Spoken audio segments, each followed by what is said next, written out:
রাগ আছে সেখানে নাই না। ভালোবাসার দাবি হলো রাগ থাকতে হবে।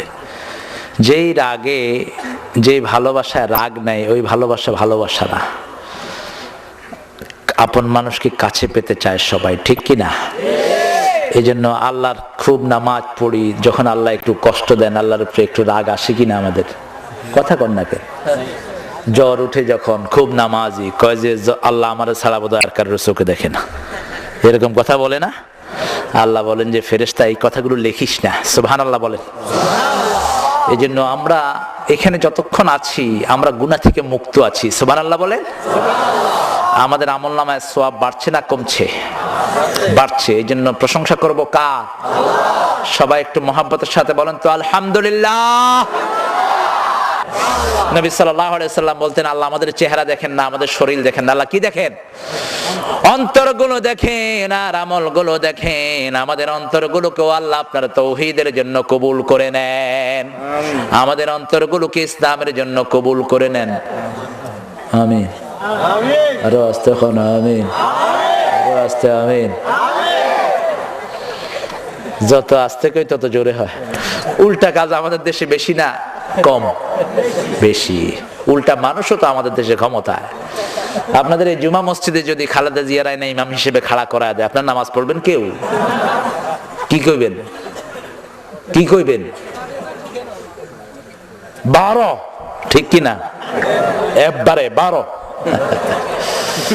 অথচ দেশের ইমাম বানায় হয়েছেন 2 বেডির ঝগড়ায় আমরা শেষ। একটা ইসলাম দেখলে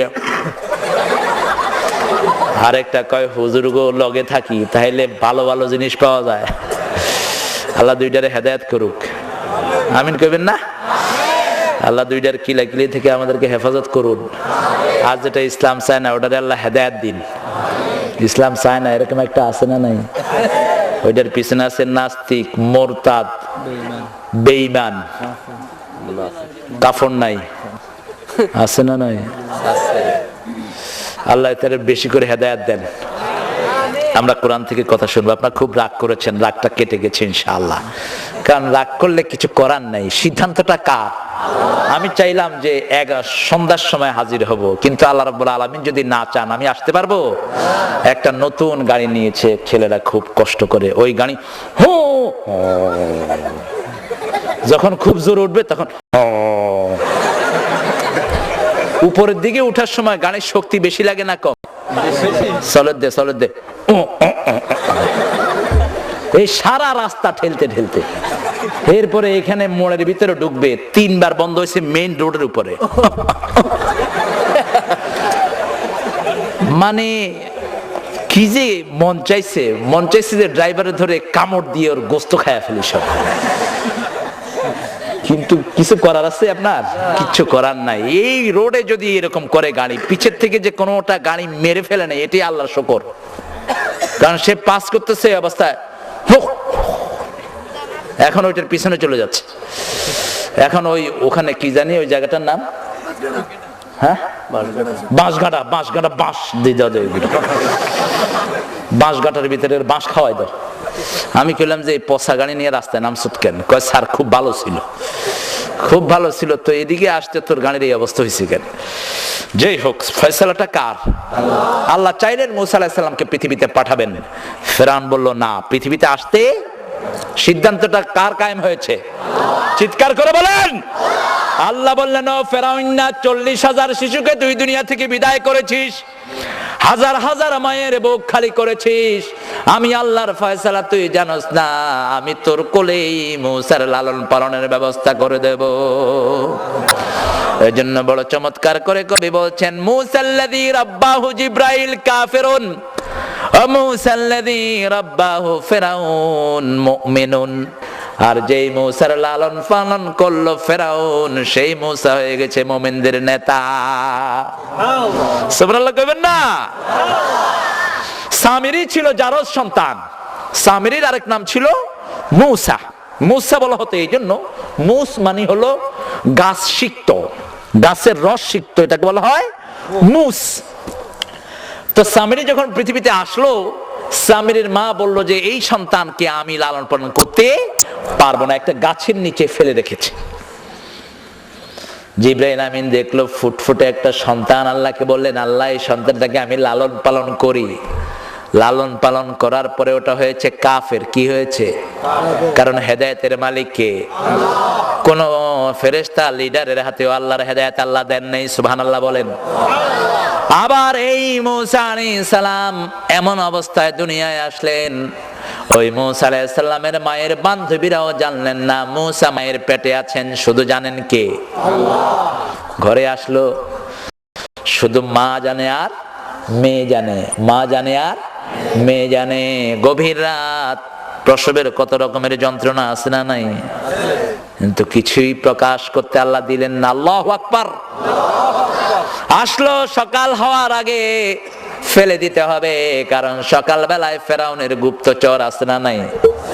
সব বাড়িতে বাড়িতে লাগানো আছে। কাঠের বাক্স আনা হলো, ভাসিয়ে দাও। নরমালি কাঠের বাক্সের ভিতরে পানি ঢুকে কি ঢুকে না? ঢুকে। কিন্তু এই কাঠের বাক্সকে হেফাজত করলেন কে? আল্লাহ। সব কাঠের পাত্রগুলো এমনে এমনে করে, এমনে এমনে করে। এমনি করলেই ঢেউয়ের সাথে যদি দোলে পানি ঢুকে কিনা? কিন্তু এটা সোজা যাচ্ছে। সুবহানাল্লাহ কইবেন না? আসিয়া সকালবেলায় ঘাটে এসে দেখে দূর থেকে সুন্দর একটা কাঠের বাক্স একই তালে ভেসে আসছে। বান্ধবীদেরকে বলল, যারা কাজের লোক ছিল তাদেরকে বলল, তাকিয়ে দেখ, এটা মনে হয় অন্য কিছু, এটা তো সাধারণ কাঠের বাক্স বলে মনে হয় না। তাকাতেই ভিতরে দেখে চাঁদের চেয়ে সুন্দর এক শিশু তাকিয়ে আছে। নরমাল শিশুরা যা বাড়ে, নবীরা তার চেয়ে দ্বিগুণ বাড়ে। আল্লাহু আকবার। আসিয়াও মুমিনা, মূসাও মুমিন। তাকাতেই মূসার দৃষ্টি আসিয়ার চোখে, আর আসিয়ার সমস্ত ভালোবাসা গিয়ে ঢুকলো মূসার পেটে। বাক্স থেকে উঠিয়ে জড়িয়ে ধরলেন, কোল ভরে গেল, আমি এটাকে পালবো, আমি এটাকে। ফেরাউন না কয়, কি পালবি? কয় দেখ, কয় আসিয়া অবস্থা ভালো দেখছি না। ইন্নী আখাফু আন ইয়াবাদদালা কওমি, আমি ভয় পাই এটা আমার সব লন্ডভন্ড করে দিবে। কয় তুই আগেও গাধা ছিলি, এখনো গাধা, ভবিষ্যতেও থাকবি গাধা, বরং গাধার চেয়ে নিকৃষ্ট যেগুলো কাফের। ঠিক কিনা? কে বলেছেন? কে বলেছেন? আসিয়া যখন মূসার কাছে যায়, মূসা আসিয়াকে জাপটে ধরে আদর করে, আর ফেরাউন যখন আদর করতে যায় থাপ্পড় মেরে গাল ফাটিয়ে ফেলে। কয় আসিয়া ভাব ভালো দেখছি না, এত ছোট্ট বাচ্চার হাতে এত শক্তি কেন? কয় দেখ আমারে কি আদর করে। কয় তুই ফেরাউন, তুইও মুখ দে। ফেরাউন মুখ দে, কারণ মুমিনের সাথে কার হাত থাকে? জোরে বলেন। বুখারী শরীফের বর্ণনা, বেশি নফল ইবাদত করবেন, আপনি যখন ধরতে যাবেন আপনার হাতের সাথে আল্লাহর কুদরতি হাত যোগ হয়ে যাবে। আপনি যখন হাঁটতে যাবেন আপনার পায়ের সাথে আল্লাহর কুদরতি পা যোগ হয়ে যাবে। আল্লাহু আকবার। মূসা আলাইহিস সালাম বড় হতে লাগলেন। ফেরাউন বলল, না রে ও আসিয়া, তুই যতই বলস, আমি তো এই শিশুর ভিতরে সেই শিশুর গন্ধ পাচ্ছি। আমি পরীক্ষা করবো এটা আসলে শিশু না। আল্লাহ যেটার জন্য আমাকে